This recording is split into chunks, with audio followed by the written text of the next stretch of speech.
Saudi वजारत दाखिला के ज़राए का कहना है कि कोरोना की एहतियाती तदाबीर के हवाले से 29 रमज़ान को जो ज़वाबित जारी किए गए थे उनमें मज़ीद 3 का इजाफा किया गया है।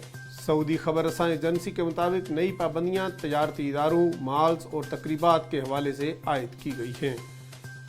वजारत के ज़राए ने इस हवाले से जिन खिलाफ वर्जियों का बताया है उनमें तजारती इदारों और माल्स वगैरह में गैर वैक्सीन याफ्ता अफराद को दाखिल होने की इजाज़त देना है।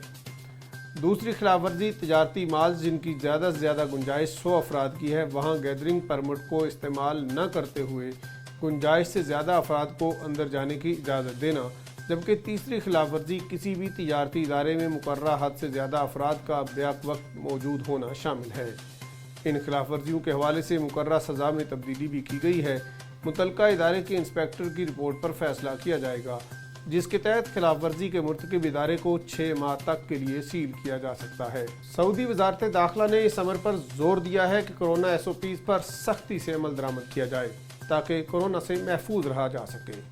इस खबर और दीगर खबरों की तफसील जानने के लिए विजिट कीजिए हमारी वेबसाइट urdunews.com।